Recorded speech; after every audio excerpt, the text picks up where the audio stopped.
नमस्कार, मैं विवेक सिंह। आप देख रहे हैं आवाज़ न्यूज सच के तह तक। आवाज़ न्यूज के लोक चर्चा प्रोग्राम में अभी हमारे साथ जुड़ चुके हैं राष्ट्रीय मीडिया रत्न अवार्ड से सम्मानित डॉक्टर वासुदेव कुमार शर्मा जी। इनसे बात करेंगे और इनके बारे में जानेंगे।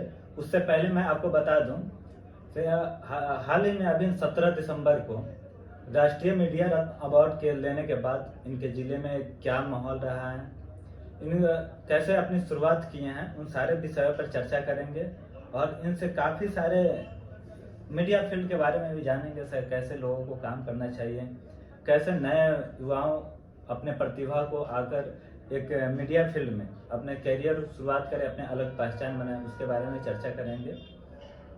तो सर से सबसे पहले तो इनको धन्यवाद देते हैं सर, हमसे लोक चर्चा प्रोग्राम में जुड़े और बहुत बहुत बधाई देता हूं आपको सर। आपको भारतीय राष्ट्रीय रत्न अवार्ड से सम्मानित हुआ, मीडिया रत्न अवार्ड से सम्मानित हुआ, इसके लिए आपको बहुत बहुत बधाई और शुभकामनाएं सर। जी नमस्कार। ज्ञान में जयते हैं भारत का राष्ट्रीय हिंदी इंग्लिश मानसिक पत्रिका जो भारत सरकार से RNI प्राप्त हुआ है, इसके बारे में हमारे दर्शकों को कुछ बताएं। इस सबसे पहले मैं आपको और विवेक सिंह जी को, जो आवाज़ टीवी चैनल के एंकर्स हैं, मैं आपको बहुत बहुत बधाई और धन्यवाद देता हूँ। जी धन्यवाद। और क्योंकि आपके टीवी चैनल के माध्यम से पूरा देश अभी हमको देख पा रहे हैं। ये विज्ञान में वो जैसे भारत का राष्ट्रीय हिंदी अंग्रेजी मासिक पत्रिका जो RNI भारत सरकार सूचना और प्रसारण मंत्रालय भारत सरकार के अंतर्गत इसका निबंधन है। यूँ इनको कहा जाए कि उससे हमारा पेटेंट प्राप्त है। जी सर, ज्ञान में जयते का उद्देश्य आप कैसे बना और कब बना, इसके बारे में आप बताएं दर्शकों को। देखिए, इसमें थोड़ा सा बहुत बड़ा लीला है जी। सर्वप्रथम बहुत सारे पत्रकार जब हमसे मिलते थे 2000 ईस्वी की बात जी, जब मिलते थे तो ऐसा लग रहा था कि पत्रकारिता के क्षेत्र में हमें भी जाना चाहिए। तो कोई फील्ड हम चुन नहीं पा रहे थे। उसमें मेरा साइंस क्लब चलता था, हम साइंस क्लब में साइंस स्कॉलर है। तो मुझे लगा कि वैज्ञानिक दुनिया में ही वैज्ञानिक पत्रकारिता को बढ़ावा दिया जाए और वैज्ञानिक पत्रकारिता में कैसे बढ़ावा दिया जाए, इसके लिए मैंने बहुत अध्ययन किया, रिसर्च किया, अनुसंधान किया। तो मुझे लगा कि भारत देश में सत्यमेव जयते तो है, लेकिन विज्ञान में जयते नहीं है। तो मैंने भारत सरकार को अपने पूर्वी चंपारण के तत्कालीन जिलाधिकारी के माध्यम से भारत सरकार को मैंने आवेदन पत्र दिलवाया और उसमें 5 नाम दिए थे। 5 नाम में से मेरा एक नाम विज्ञान में जयते भारत सरकार ने स्वीकार कर दिया। सर, आपसे बहुत सारे क्वेश्चन करेंगे, उससे पहले मैं पूछना चाहूँगा, आपको राष्ट्रीय मीडिया रत्न अवार्ड लेने के बाद आपके गांव, जिला, शहर में क्या माहौल रहा, कैसे मतलब लोगों की खुशी व्यक्त हुई आपके साथ, कुछ एक्सपीरियंस हमारे दर्शकों के साथ शेयर करेंगे। देखिए, 17 दिसंबर 2022 को जब मैं राष्ट्रीय मीडिया रत्न अवार्ड प्राप्त कर रहा था तो लोग मुझे लाइव शायद देख रहे थे, हमें तो कुछ पता चला नहीं, लेकिन कुछ हमारे पत्रकार बंधु लाइव कर दिया। तो जो अभी गांव और हमारा जिला जो पूर्वी चंपारण जिला है, बिहार राज्य में पड़ता है, उसमें जो भी माहौल है, क्योंकि बिहार का मैं एक इकलौता वहाँ का इकलौता व्यक्ति हूँ जिन्हें राष्ट्रीय भारत का जो मीडिया रत्न अवार्ड है प्राप्त हुआ है। और हम जितना उत्साह है उससे कई ज़्यादा गुना हमारे गांव के लोग, जहाँ मेरा जन्म धरती है, आप सर्च करके भी देख सकते हैं, बबरी पंचायत, कल्याणपुर प्रखंड, जिला पूर्वी चंपारण, मंडल चकिया पड़ता है। तो वहाँ उत्साह है कि इतना बड़ा अवार्ड लेकर आ रहे हैं, तो वहाँ पर अभी माहौल जो है पूरा चल रहा है, चकाचौंध होगा, चकाचौंध है कि वो आएंगे तो हमारा स्वागत हो। हमने सभी किसी को बोला है कि अभी जरा सा भी रुकिए, 14 जनवरी के बाद ये स्वागत कार्यक्रम होगा। तत्काल अभी भारत सरकार के साथ हमारा जो आंदोलनी गतिविधियाँ चल रही हैं, आज जो हम पत्रकारों के लिए जो हमने लड़ाई लड़ा, जो प्रस्तावना गवर्नमेंट ऑफ इंडिया को, भारत सरकार को मैंने जारी किया है, उस पर अभी हमारी कार्रवाई हो रही है। हमको लगता है कि एक सप्ताह में इस कार्रवाई को सरकार जब पूरा कर देगी तो और आगे बहुत बड़ा बड़ा कार्यक्रम। इसको बारे में थोड़ा डिटेल में समझाएंगे, मतलब शॉर्ट में ही थोड़ा डिटेल दे दे तो लोगों को समझने में आसानी होगी। जैसे आप भारत सरकार को कौन से विज्ञापन सौंपे हैं जिससे आप भारत सरकार को प्रस्ताव हम ये सौंपे हैं कि सर्वप्रथम जब से भारत 1947 से जी 1947 में जब भारत आज़ाद हुई तभी भारतीय संविधान में 4 पार्ट में बांटा गया, 4 भाग में बांटा गया भारतीय संविधान। और उस 4 भाग में एक तो विधायिका, दूसरा न्यायपालिका, तीसरा कार्यपालिका और देश का चौथा स्तंभ पत्रकारिता का उसमें उल्लेख किया। और उसमें हमारा जो उद्देश्य है भारतीय संविधान के कि हम भारत के लोग दृढ़ संकल्पित होकर के वचन देते हैं कि हम धर्मनिरपेक्ष और सभी भारतीय मानवों के साथ सद्भाव रखेंगे। ये हमारा गतिविधियाँ है। तो अभी जो देश में हमारे पत्रकार हैं, हमें लगा कि भारत का जो सरकार आज तत्कालीन आज़ादी के समय से आज तक पत्रकारों के लिए किसी प्रकार का एक्ट नहीं बना है कि हम पत्रकारों का कल्याण कीजिए। सर, सत्य की खोज विज्ञान करता है तो कैसे करता है? जी बताएंगे, आपको इस पर भी बताएंगे, लेकिन थोड़ा सा और बाकी रह गया है जो आपको जानना और जो पूरे देश के हमारे पत्रकार मित्र देख रहे हैं जी उनको भी जानना जरूरी है कि 75 साल में पत्रकारों के लिए जी भारत सरकार के द्वारा कुछ भी नहीं किया। लेकिन वर्तमान गवर्नमेंट जो तत्कालीन अभी गवर्नमेंट चल रही है, आप यूं ही कहें कि मोदी सरकार जो अभी चल रही है जी ये पत्रकारों के विषय में सोचा है। ये बीजेपी गवर्नमेंट है या आप बोल रहे हैं पत्रकारों के लिए सोचा गया है? कुछ मीडिया जो खेमा बटी है वो बोल रहे हैं से जो वर्तमान की गवर्नमेंट है ये पत्रकारों के खरीदने का काम करते हैं। तो इसको कैसे, मतलब दर्शकों थोड़ा समझाएं से। हाँ, पत्रकारों जो खरीद करने वाली बात है कहाँ तक सच्चाई है, या ये विपक्षी पार्टियों द्वारा या एक कॉन्सेप्ट चालू कर देना से हाँ पत्रकार बिक रहे हैं? देखिए ये बहुत विचित्र बात है जी। अगर आप जब बड़े बड़े काम करने लगेंगे तो विचित्र विचित्र बातें आने लगेगी। आपके पत्रकारों की शिकायत आ रही है कि पत्रकार बिक गया, सरकार पत्रकार को खरीद लिया। जी। तो न ही कोई पत्रकार को खरीद सकता है, न पत्रकार बिकती है। सवाल ये है, थोड़ा सा कड़वा सत्य है जी। कि अगर हम सरकार से पूछे, भारत सरकार हो या राज्य सरकार हो, आज तक किसी ने पत्रकार के विषय में नहीं सोचा, किसी ने नहीं सोचा। पत्रकार जो है विज्ञापन पर निर्भर हो। जी। जिस तरह से किसान खेती करने पर किसानी कला पर निर्भर है, उस तरह से पत्रकारिता कला पर पत्रकार निर्भर है। अपने विज्ञापन पर निर्भर हुआ, उसका रोजी रोटी वही है, विज्ञापन हो गया। देश में एक से बढ़ के एक पद हैं, लोग नौकरी करते हैं, सारा चीज करते हैं। भारतीय संविधान में जब हमको चौथा स्तंभ का दर्जा दिया गया तो फिर हमारे लिए आर्थिक व्यवस्था क्यों नहीं की गई? इसकी लड़ाई है। जो सरकारी चैनल है, डीडी न्यूज, संसद टीवी, उनमें भी पत्रकार लोग काम करते हैं, उनकी सैलरी है। तो जो निजी पत्रकार हैं, क्या सरकारी कोष से उनको सैलरी देना सही है? देखिए, जब सैलरी की बात आती है तो वह सैलरी वैसे पत्रकारों को दिया जाता है जो गवर्नमेंट उसकी नियुक्ति की है, प्रसार भारती वगैरह जो गवर्नमेंट की संस्था है। लेकिन गवर्नमेंट की संस्थाओं के साथ साथ आप देखते होंगे कि बहुत सारी ऑटोनोमस बॉडी की संस्थाएं, स्वायत्त शासी संस्थान की संस्थाएं, उसमें जितने भी पत्रकार रहते हैं उसको फंड दिया जाता है, उसको प्रोजेक्ट दिया जाता है, उसका एक लेवल है, उसका एक लेवल तय करती है गवर्नमेंट की, नहीं इस लेवल से आप बाहर जाएंगे तो आपको नहीं मिलेगा। इस लेवल से इसके अंदर रहिएगा तो मिलेगा।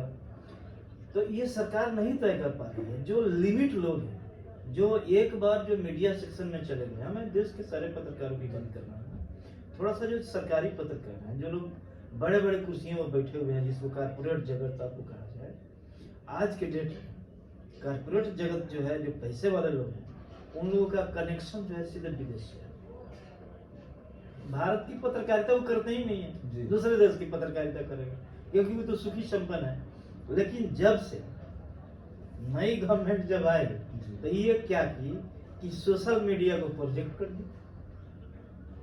तो अब लोगों को लगा, अब तो घर घर, जो हमको नहीं लगता है कि एक भी घर ऐसा होगा जहाँ एक घर में पत्रकार नहीं हो, वो वहीं से वीडियो वायरल शुरू कर देता है।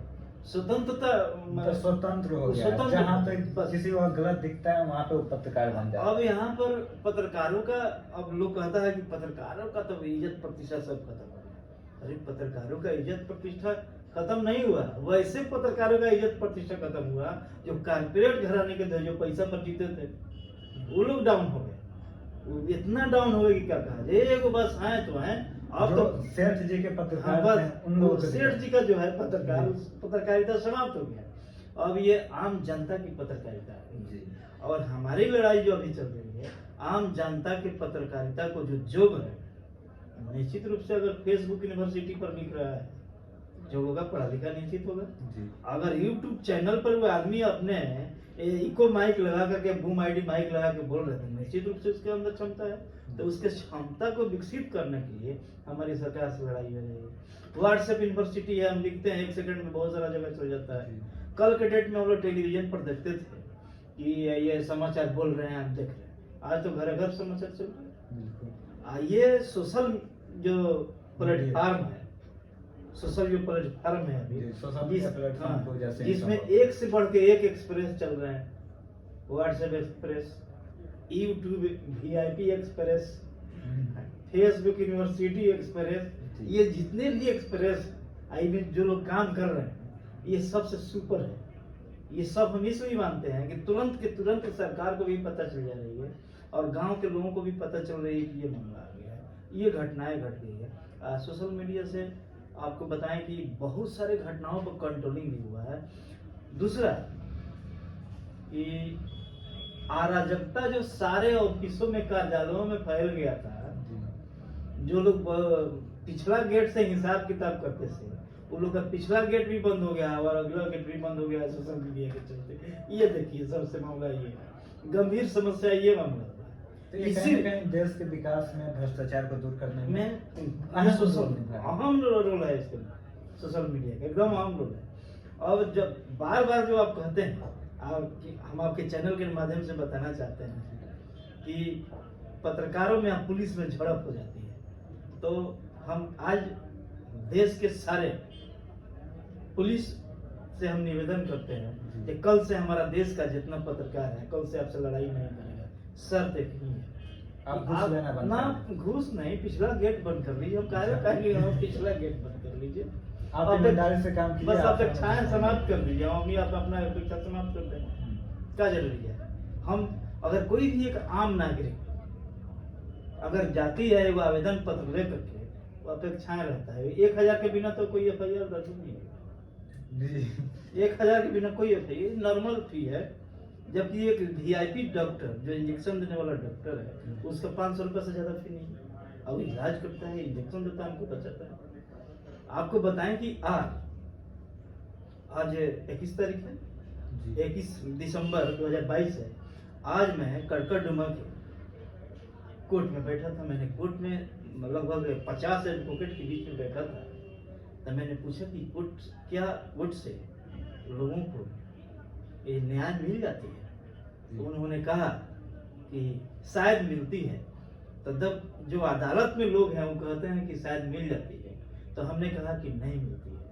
तो वैसे लोगों को मिलती है जो कारपोरेट घराना के लोग हैं, वैसे लोगों को मिलती है जो पैसा वाले लोग हैं। अच्छा, ये जो शायद जो क्वेश्चन मार्क को इंडिकेट करता है, वो शायद देश के मतलब हर एक, जैसे न्याय मिलना हो गया, जिसको न्याय चाहिए शायद मिलता है, शायद मिलता है। वो शायद मुझे लगता है होता नहीं है, वो मिलता ही नहीं।